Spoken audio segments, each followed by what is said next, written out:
Alright, today we are going to go over a brief overview of the Epic Games Launcher and Unreal Engine. So, in order to get the Epic Games Launcher, you can search on Google for the Epic Games Launcher, and it can be downloaded from the Epic Games Store. Click here, it will download an exe for you to run to install your project, or install the app.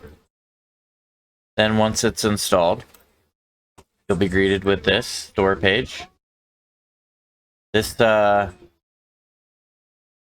runs very slow in my opinion, but the store itself is full of a bunch of different games. They give out free games every couple weeks that I highly recommend keeping up tabs on.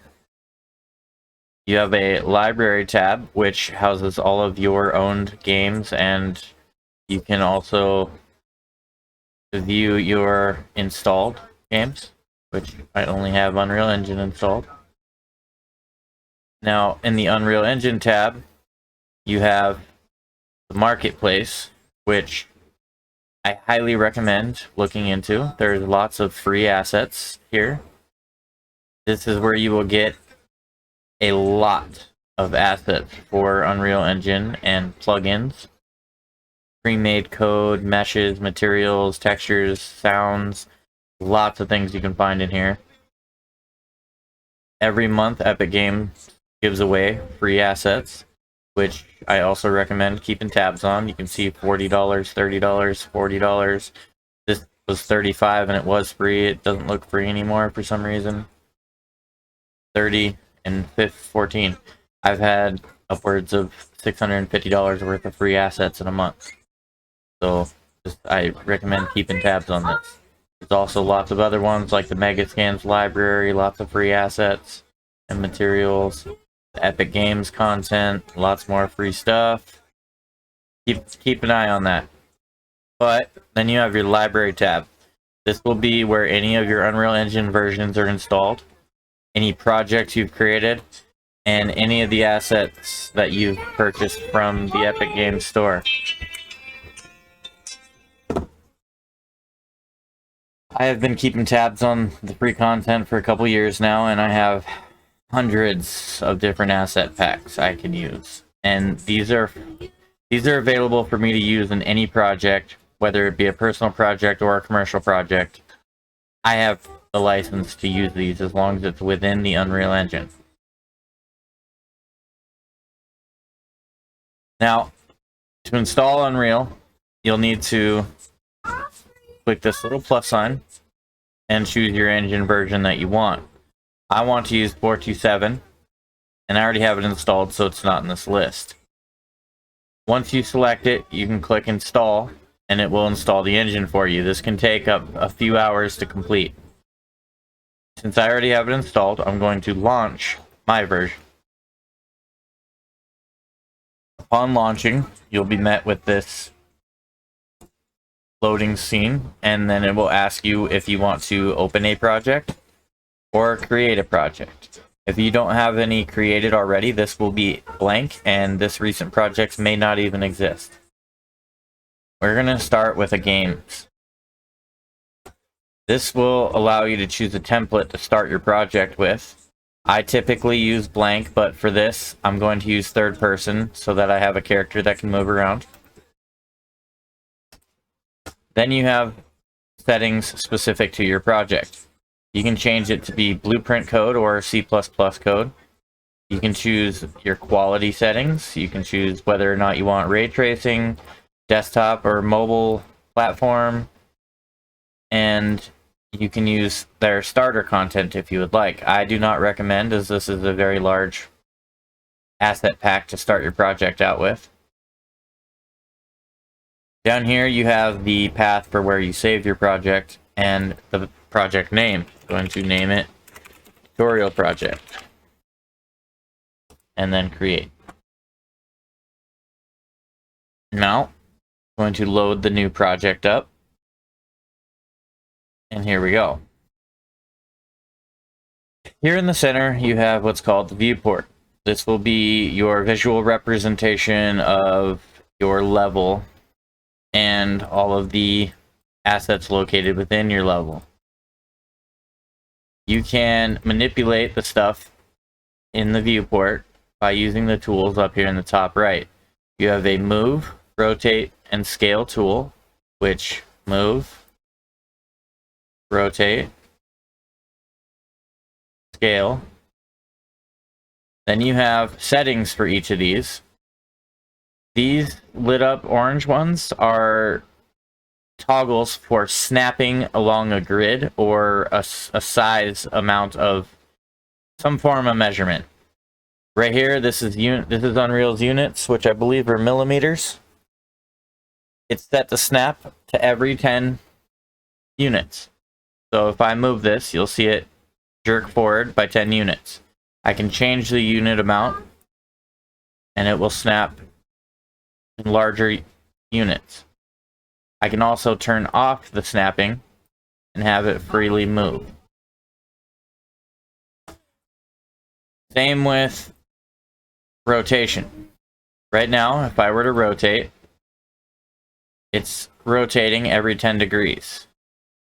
I can turn this off and freely rotate. Or I can turn it back on and change to a different snapping. Now it's every 45 degrees. Same with scale. I can scale currently at a 0.25 scale, which is, I believe, a quarter of its original size larger every time. Or I can change it by 10. I can snap it by 10 times the scale, which is pretty big.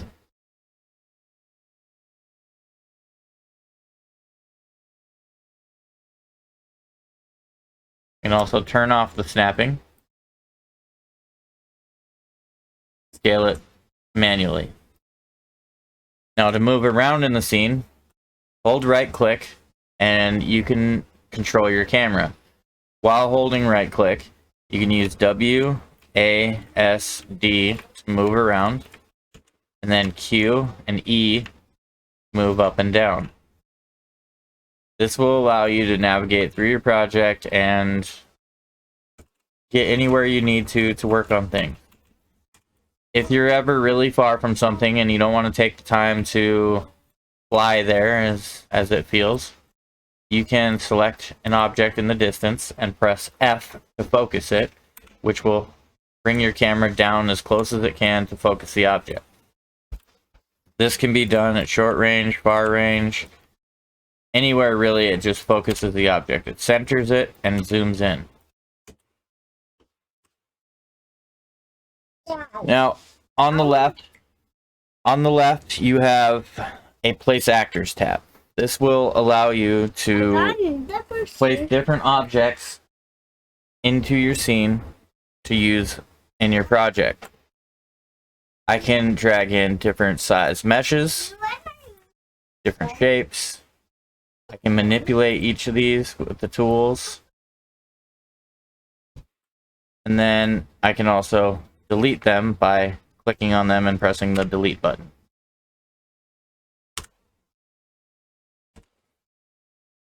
Now, any of these that are placed in your level will also appear over here in what's called the World Outliner. Every actor that you see in this level exists in this outliner.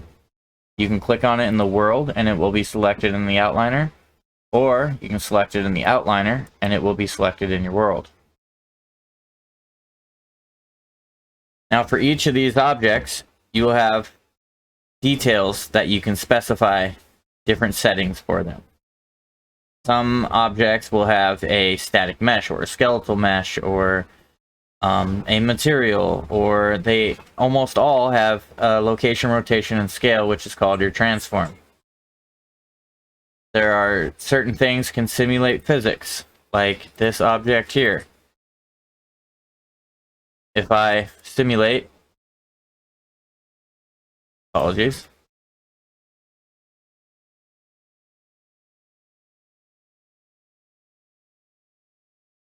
I'm not sure why that didn't work. Oh, maybe because it's not movable. Like, oh no, it is. I don't know. Not interested in getting into details right now. Anyways, different things can be done with these. And you can change lots of settings. You can also make them visible or not visible, which can also be done up here by hiding them by clicking on this little eyeball. Down here in the bottom, you have what's called your content browser. This is the folders for your project itself and all the assets included in your project. If you click this little button, you will see the folder view, and this is the asset view. You can see all the different folders that exist in your project. You can navigate through them by clicking on them, which will change what's over here. Or you can click through folders here to navigate through them. Any of these assets can be dragged right into your scene just fine, as long as they are an actor of sorts. Anything that has a physical representation is usually an actor. And then there are other things like blueprints that are not a physical thing but can contain physical things.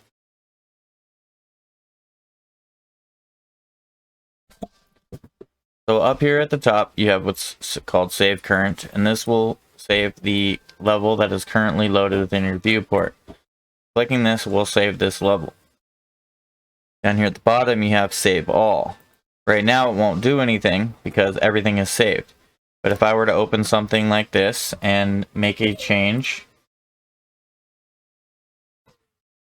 without clicking Save, you'll see there's a little asterisk up here. This means it has unsaved changes. Back here in the content browser, it also has an asterisk telling you that it is not saved. If I click Save Current, this does not save this mesh. It only saves the level. But clicking Save All, it will bring up a list of assets that have not been saved for you to choose which you would like to save. The only unsaved thing is this linear stair. So I'm going to hit Save Selected, and now you see the asterisk disappeared. You also have different modes you can use, such as landscape mode. This will allow you to create a landscape around your world that you can then adjust to suit your needs. You can manipulate the size of it, you can erode things, you can paint it, which I do not have the material set up, so I can't show you that. But then you can also foliage paint, which allows you to paint trees, rocks, debris, grass, any form of small object on your landscape and on static meshes. You also have a brush editing tool. This won't work on typical static mesh. It will only work on what's called geometry brushes, which are used over here in the geometry tab. You can bring these out into your world, and then as long as you are in the brush editing mode, you can click on different pieces of this mesh and adjust them. Change their size, shape, in any way you choose. Now, back in select mode is where I typically use, because I do all of my modeling and painting, texturing in other programs such as GIMP, Photoshop, Substance Painter, Blender, Maya, 3ds Max. There's many other programs that are used. Now, you also have general settings for the world, the project, different plugins you can use in your project, other minor settings. You can also adjust, create new blueprints up here, or open the world blueprints. Here's your level blueprint that is specific to the loaded level. Then you also have your different play options, which allow you to test your level. Simulate is not something that is playable, but it will allow anything that is code driven or physics driven to run, where playing in the selected viewport or in a standalone will allow you to actually play the game and move around with your character or whatever you have going on in the project. Pressing escape will allow you to quit playing. Over here, you also have some tools. The only thing I ever use in this area is the immersive mode, which allows you to go full screen. The hotkey is F11 to toggle that on and off.